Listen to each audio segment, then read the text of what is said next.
तो दोस्तों, वीडियो शुरू करने से पहले बस अपने दिल की कुछ बातें कहना चाहता हूँ। मैं चाहता हूँ यार इस बार आरसीबी जीते, और आप किसे जीतता हुआ देखना चाहते हैं वो कमेंट्स में बता सकते हैं। पता नहीं यार किसने ये आरसीबी टीम पर ना काला जादू किया हुआ है कि ये टीम तो जीत ही नहीं पा रही, और मैं चाहता हूँ यार कोई तो इस बार इस काले जादू को काट दे। मैं कोहली को जीतता हुआ देखना चाहता हूँ। बस इस बार आरसीबी टीम कमाल कर दे, जोर लगा दे और जीत जाए। और आप किस टीम को जीतता हुआ देखना चाहते हैं वो भी बता सकते हैं। ये रही मन की बात।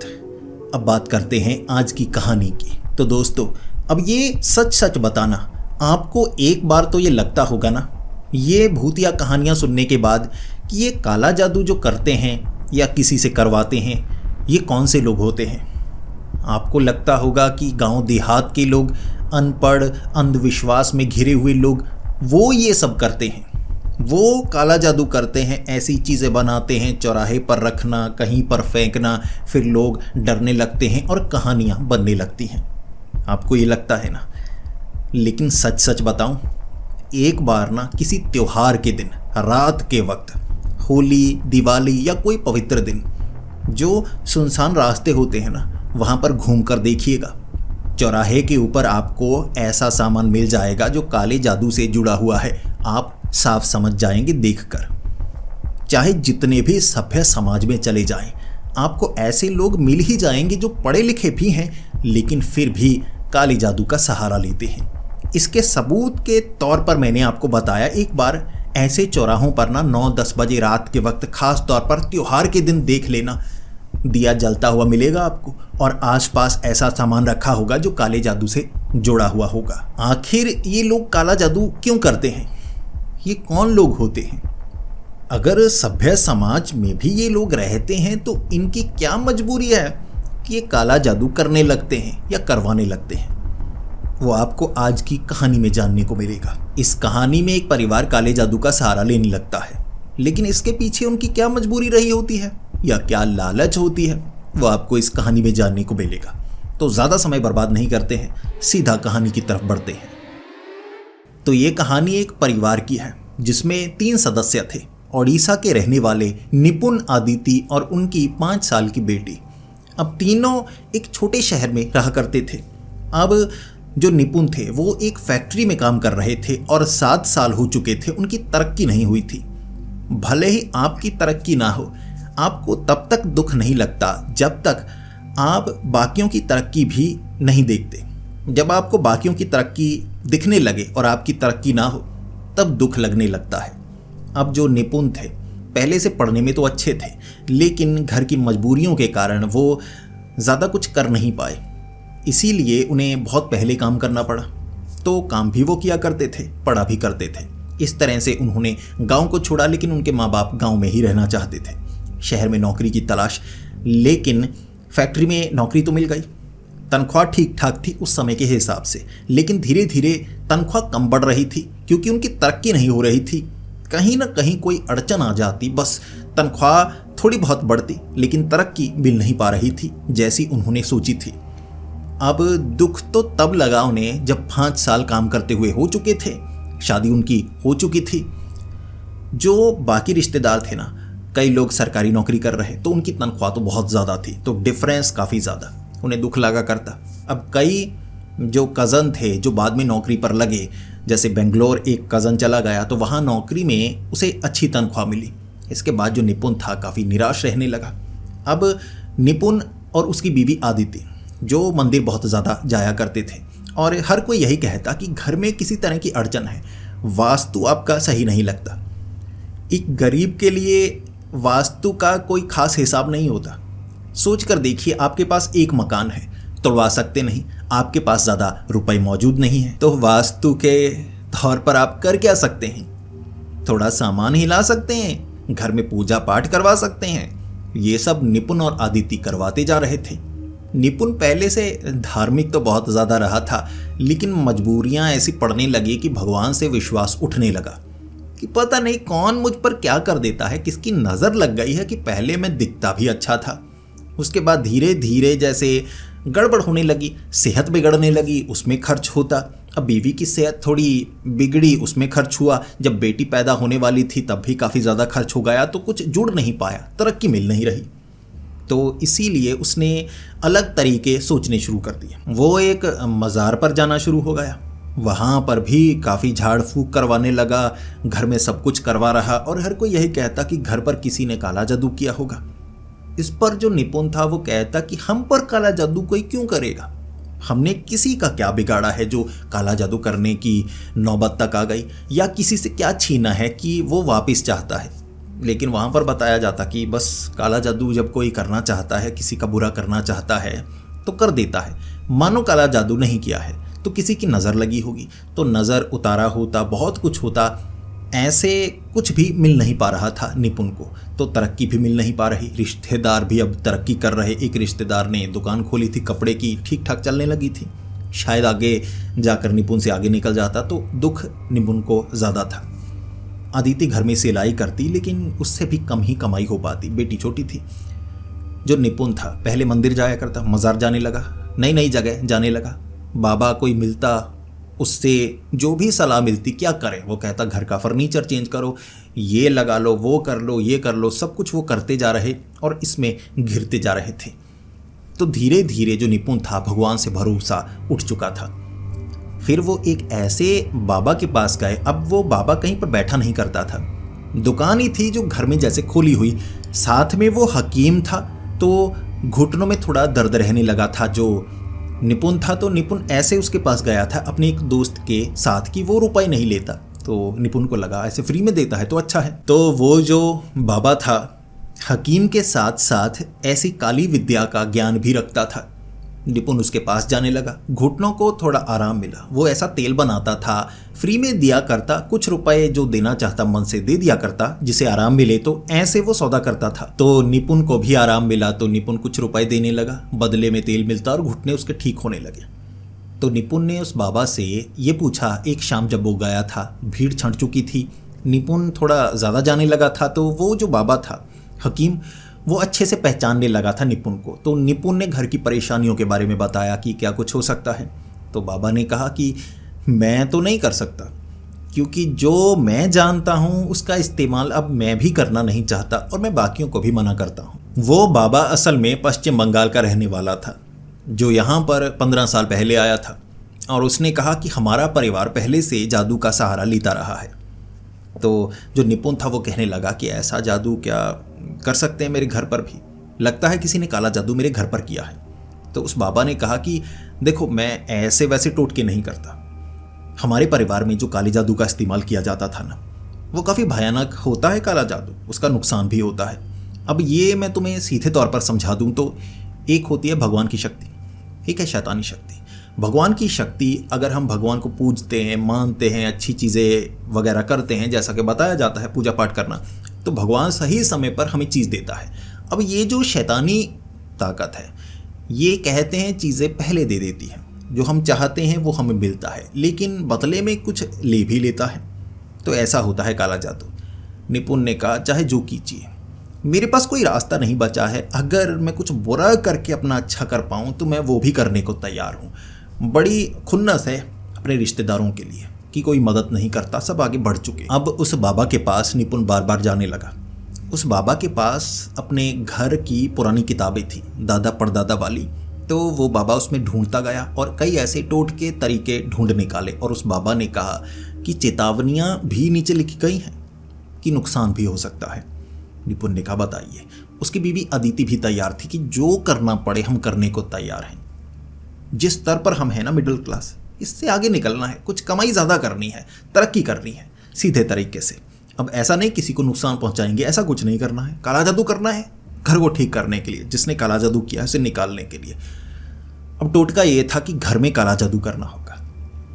घर में काला जादू करने से घर की परेशानियां दूर करनी है। तरीका बड़ा भयानक था। रात के वक्त चौराहे पर कुछ सामान रखना है, किसी शमशान घाट से मिट्टी लेकर आनी है। अब उस शमशान घाट में वो रात के वक्त गए, मिट्टी को घर लेकर आए। 10 दिनों तक शमशान घाट की मिट्टी को घर लेकर आना है, और रात के वक्त वो तरीका बताया गया था जो बड़ा अजीब सा। निपुण जी ने उसके बारे में ज़्यादा तो नहीं बताया, लेकिन ये कहा कि वो खास तरीका था, विधि थी। वो बताना नहीं चाहते उसके बारे में। वो विधि उन्होंने पूरी की 30 दिनों वाली। मिट्टी शमशान घाट से हर रात लेकर आनी पड़ती, घर में रखनी पड़ती, थोड़ी चाहे इतनी, तो घर में वो लेकर आती रही। 30 दिन ऐसा किया और 30 दिन के बाद बाबा ने कहा था बदले में कुछ देना है, बदले में कुछ मिलेगा, देना है तो मिलेगा। शुरुआत में उन्हें ये जो शैतानी शक्ति है ना, ये आपके घर से थोड़ा खाना मांगेगी, खाना देना है, कुछ रोटी बनाकर लेकर जाओ, जैसी आवाज़ पड़ेगी वहाँ पर आपको सुनने को मिलेगी, वो चीज़ लेकर जाना, ज़्यादातर खाना ही देना होगा। तो वो रोटी बनाकर लेकर जाते, शमशान घाट में रखते, आवाज़ पड़ती, कल भी यही वो लेकर जाते। अब इसके बाद ना जो निपुण था उसका एक कज़न जो दुकान चलाता था, उसकी दुकान पर चोरी हो गई। अब ये अच्छी बात तो नहीं थी, लेकिन वो जो रिश्तेदार थे ना, थोड़ा नीचा दिखाया करते थे निपुण को, इसके परिवार को, कि देखो पहले नौकरी लगा था, कहता था बड़ी फैक्ट्री में नौकरी लगी है, तो मेरे बेटे ने दुकान खोल ली है, ये कहाँ उसके सामने टिक पाएगा। होते हैं ना रिश्तेदार, थोड़ा नीचा दिखाकर चले जाते हैं, खुन्नस में आ जाता था। पहले ही बुरी हालत में था तो ऐसे नीचा दिखाते थे, इसमें खुन्नस में आ जाता था निपुण। दुकान में चोरी हुई, रिश्तेदार था लेकिन थोड़ी तसल्ली मिली, चलो नुकसान हुआ। अब उसने दुकान ही छोड़ दी, नौकरी करने लगा कहीं पर 2 महीने में। निपुण को लगा ये अच्छी बात है, रात के वक्त रोटी रख कर आनी पड़ती थी और तीसरे महीने उसे तरक्की मिल गई। अब उसके 2 सीनियर थे, अब सीनियर की जगह तरक्की मिलती ना, तो वो साथ में काम किया करते थे, उनकी तरक्की हो गई थी।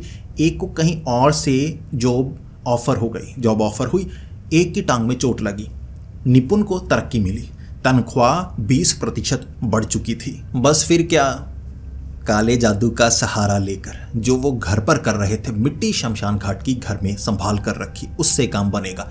बन गया काम। रिश्तेदारों में एक की दुकान पर चोरी हो गई, खुद को तरक्की मिल गई। जो सीनियर था, बॉस जो उसे तंग किया करता, दोस्त था जो पहले अच्छे से बात करता था, अब सीनियर बन गया था तो अकड़ दिखाया करता था, अच्छे से बात नहीं करता था, उसे चोट लगी, दूसरा कहीं और चला गया, अब तरक्की उसे मिली, वो बॉस बन गया। उसके बाद जो उसके सीनियर थे, अब वहाँ पर भी जगह थी, हो सकता है अगले 1 साल में उसे तरक्की मिले। निपुण को लगा काले जादू का सहारा लूँगा, अगले साल और तरक्की होगी। इसे संयोग भी कह सकते हैं, काले जादू के कारण हुआ भी कह सकते हैं। लेकिन सच में उसके कुछ रिश्तेदार थे, थोड़े बीमार हुए या ऐसा कुछ उसको सुनने को मिलता, उसे लगता काले जादू के कारण हुआ है। अब शमशान घाट में खाना रख कर आना पड़ता है। 3 महीने तक वो ऐसा करता रहा। 20% तनख्वाह भी तो बढ़ चुकी थी, तो कुछ रोटियां बनाकर लेकर जानी होती, लेकिन धीरे धीरे वहाँ खाना ज़्यादा रख कर आना पड़ता। और जो निपुण था उसकी बेटी बीमार हुई। जब बीमार हुई तो इतनी बीमार हुई, उल्टियाँ करती जा रही, 10 दिनों में बहुत ज़्यादा कमज़ोर, और उसके हाथ पैर काले पड़ने लगे थे। डॉक्टर से वो दवाई ले रहे। जो निपुण था वो घबरा गया। अब कई दिनों तक उन्हें अस्पताल जाना पड़ा, तो वो शमशान घाट जा नहीं पा रहा। अब घर में जब वो वापस आए ना, घर में सामान बिखरा पड़ा था, मिट्टी बिखरी पड़ी थी, और काले रंग की ये मिट्टी शमशान घाट वाली वो लेकर नहीं आया था। किसी ने शमशान घाट की मिट्टी को घर के अंदर फेंका था। जो निपुण था उसने उस बाबा से पूछा, तो बाबा ने कहा कि जब किसी से कुछ फ़ायदा लो ना, तो उसे कुछ देना पड़ता है। निपुण ने कहा कितना देना पड़ेगा, अब इतना खाना रख कर आता हूँ, कभी कभी तो ऐसा होता है ना, कहीं जाना पड़े तो नहीं कर सकता। उसने कहा मुझे नहीं पता, अब जो जो बताया गया था मैंने वो कर दिया है, तुम्हें बता दिया है, तुमने काले जादू का सहारा लिया है, तो अब बंद करना चाहते हो तो तुम कर सकते हो। निपुण अभी चाहता था 1-2 साल तरक्की मिल जाए, बॉस बन जाए, यहाँ से भी ऊपर निकल जाए, लेकिन हालात बदतर से बदतर होते जा रहे। जो निपुण था वो भी बीमार रहने लगा। अब उसके शरीर पर काले काले निशान से पड़ गए। घर में दरवाज़ा रात के वक्त कोई खटखटाता, बाहर कोई नहीं होता, तो वो शमशान घाट में रोटी रख कर आने लगे। बाद में भी घर में मिट्टी शमशान घाट वाली मिलती, दरवाज़ा खटखटाया जाता। वो ज़्यादा खाना रखते तो उस रात ऐसी कोई आवाज़ नहीं आती। खाना तो बहुत ज़्यादा रखना पड़ा, खाना, घर की चीज़ें, बहुत कुछ रखना पड़ रहा। जैसी आवाज़ पड़ती वो लेकर आना पड़ता। महंगी चीज़, ज़्यादा खाना, 20 रोटियाँ, 30 रोटियाँ, कई किलो आटा वगैरह ऐसी चीज़ें उन्हें रखनी पड़ती, वरना घर में बुरा होने लगता, चीज़ें गिरने लगती, चोट लगने लगती, वो बीमार होते, तो वो चीज़ करनी पड़ती। मजबूरी इतनी बुरी हो गई कि इतनी कमाई नहीं हो पा रही जितना खर्च हो रहा। घर की चीज़ें टूटने लगी, बीमार वो बहुत ज़्यादा रहने लगी तो खर्च उससे भी ज़्यादा बढ़ रहा। निपुण बाबा के पास गया कि हम चाहते हैं सब कुछ खत्म हो, जो है वैसा ही ठीक है। लेकिन अब बाबा ने कहा मेरे हाथ में नहीं है। कई चीज़ें होती हैं जिसकी शुरुआत की जाती है, उसे रोका नहीं जा सकता। घर में मिट्टी निकाल दो, सफाई करो, घर में पूजा पाठ करो, तो वो जो ताकत है वो चली जाएगी। नहीं गई। वो सब कुछ करते गए, कोई फर्क नहीं पड़ा। दरवाज़ा रात के वक्त कोई खटखटाता तो वो अच्छे से सो नहीं पाते। आवाज़ें आती, बच्ची रात को उठ उठ कर रोने लगती, घर में परछाइयाँ नज़र आती, घर में खून के छींटे मिलते, वो शमशान घाट की मिट्टी मिलती, ये चीज़ें घर में हो रही। वो डर गए, अब इसे बाहर कैसे निकालें। अपने घर पर काला जादू तो कर लिया, अब इसे दूर कैसे करें। रिश्तेदारों के साथ तो बुरा हो रहा, जो होना था हो गया। परिवार के साथ बुरा हो रहा, बहुत बुरा हो रहा।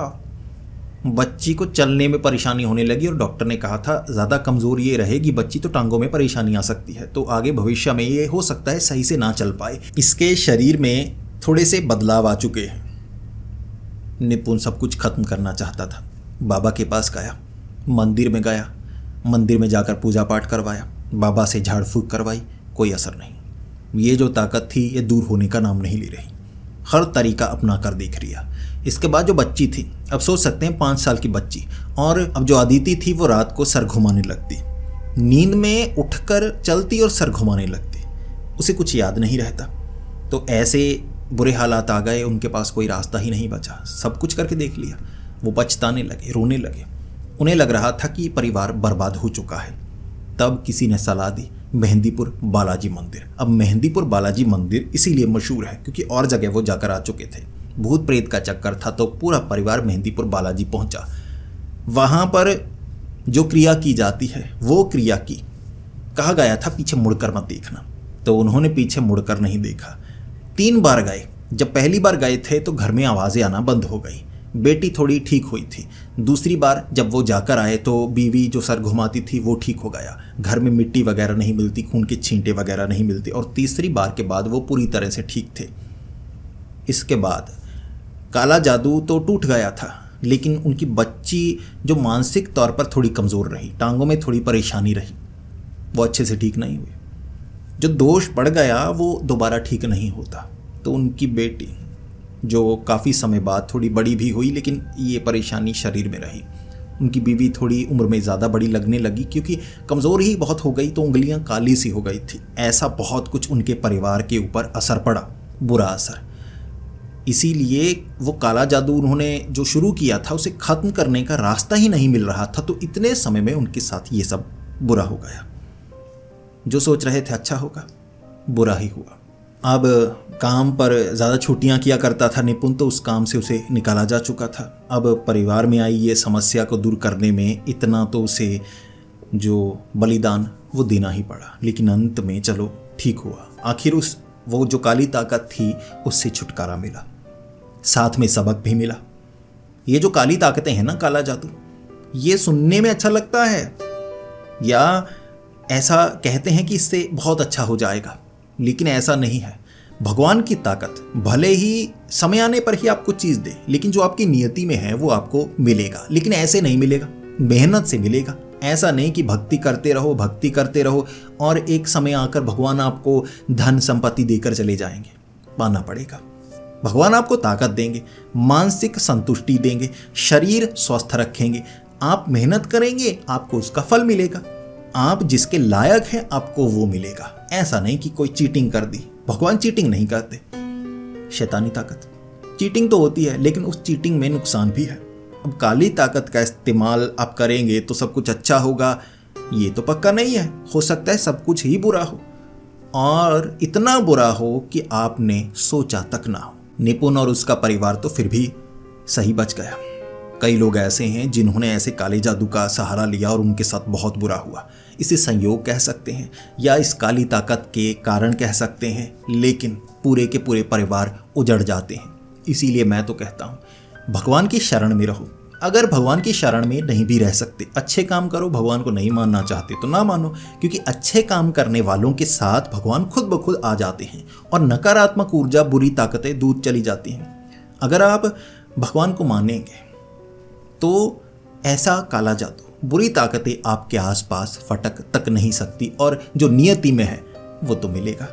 तो दोस्तों, अब पहले तो ये बताइए कि आप क्या रात के वक्त अपने मोहल्ले में, कॉलोनी में या जहाँ पर भी गांव में या शहर में आप रहते हैं, रात के वक्त घूमे हैं? क्या वहाँ पर भी आपको ऐसी चीज़ें मिलती हैं जैसे जो दाल है उसे बिखरा गया हो, दूध किसी कटोरी में रखा गया हो अजीब जगह पर, दिया जलाकर पास में, या काले जादू की ऐसी चीज़ें? क्या आपके मोहल्ले, कॉलोनी, शहर में ऐसा आपको देखने को मिलता है? नीचे कमेंट्स में ज़रूर बताइएगा ताकि बाकी भी जान सकें। ऐसा नहीं है कि ये कहानियों में है कि लोग काला जादू करते हैं, सच में लोग हैं कुछ जो काले जादू का सहारा लेते हैं। अब उनके साथ क्या होता है कोई आप बीती में ये थोड़े ना बयां करता है। अब कुछ चीज़ों को कुछ कहानियों में लोग छिपा भी लेते हैं। तो दोस्तों, ये ज़रूर बताना, और वीडियो अच्छी लगी हो, आपके लिए ज्ञानवर्धक रही हो तो इस वीडियो को लाइक ज़रूर करें। ऐसी ही वीडियोस देखना अगर आपको पसंद है तो हमारे इस चैनल को सब्सक्राइब कर लें। तो मिलते हैं अगली वीडियो में, तब तक के लिए डरते रहें।